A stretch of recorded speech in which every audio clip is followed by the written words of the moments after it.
宝宝，不可以，不可以！宝宝，你干什么？给我回来！你这臭小孩，你要去哪里？不吃饭吗？啊？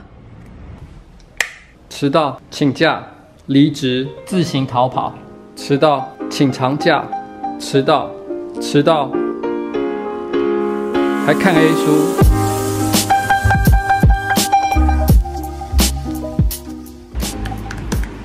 大家都散了。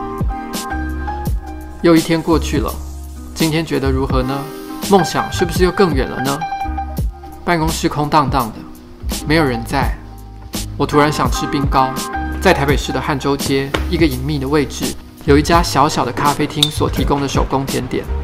我最后一次去是在2015年创业以前，第一次去则是和现在的老婆，当时的女友 A 分手的那一天。那时候我们交往与同居快要20年。爱情长跑多年，总有个人不想到达终点。那一家咖啡厅叫做 Becafico， 位在我们平常根本不会出没的地点，就是 A 指定的地方。他说他想约一个过去从来不曾来，未来也不会再去的地方。我提早到了咖啡厅，点了咖啡，紧张的像是要进行一场严格的面试。我的天哪！我完全没有料到 Becafico 已经变成一片废墟，特地过来的期望变成一场落空。汉州街和赤峰、富锦与青田街很像，都维持一种跨越时代的老社区感，却又悄悄加入了许多现代的特色。你甚至也可以在许多破旧的圈舍旁看见这种大隐于市的豪宅。我转头来到 Coffee Lab， 这是一家专长于单品手冲咖啡的店家，需要脱鞋才能进去，有一种小客厅的感觉。我可以感到许多熟客进进出出，自在地躺在沙发上读小说，但我却非常的外人。甜蜜蜜精品综合。热的，这个是咖啡豆的部分。紧张的不会点东西，这一定是一家好店，但我却感觉困窘。在我们没有办公室的那段时间里面，其实我们去过非常多不同的咖啡厅办公。那时候只有我2个人，一个是我，一个是汤马士。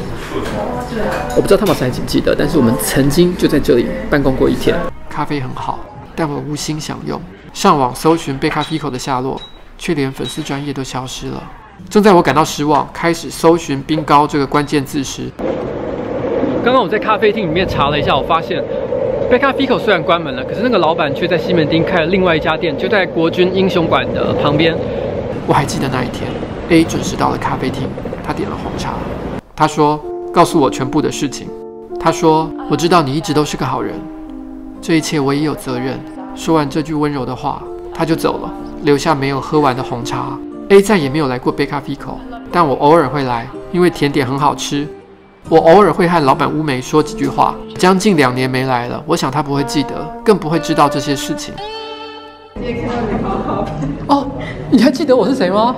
我没有想到老板居然还记得我。乌梅的新店叫做 La Grove， 意大利文洞穴的意思。虽然店名改了，位置变了，但是记忆还在，菜单仍然相似，一切就像是回到从前。那天 A 走了之后，我点了冰糕，它吃起来就像是冰淇淋，但又不是冰淇淋，嘴里有乳汁的柔软，却又有坚果的口感，还有层次复杂的焦糖味，看起来很平凡，却又无法一语道尽，就像人生一样。如果让我选台北市10大咖啡厅甜点， La Grove 的冰糕一定在我私心的前10名之内。虽然我说过40岁之后的人生就是不断的失去，但也有的还会再回来，像是 A， 像是这个冰糕。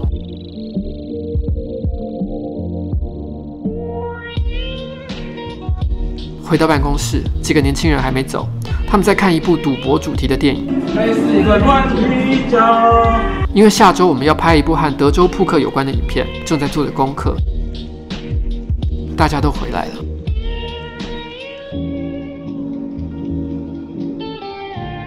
我的朋友每天来点负能量这个粉丝团将会在10月8号举行告别活动，专业停止更新。你听说过任何几10万观众的粉丝团终结自己的生命吗？不过这只是一个躯壳的消失，灵魂是不会离开的。要上班看啊？那刚刚现在不是上班时间，你他妈的！补写一下。补写，我看一下你现在看哪一本？哦，奉仕委员会真是没辙。你是觉得你比较喜欢这一本？这2本味道不一样。这2本给你带回家，今天选哪一本啊？对啊，这个哦。今天哦，今天这个吧。怎么了？这可以播吗？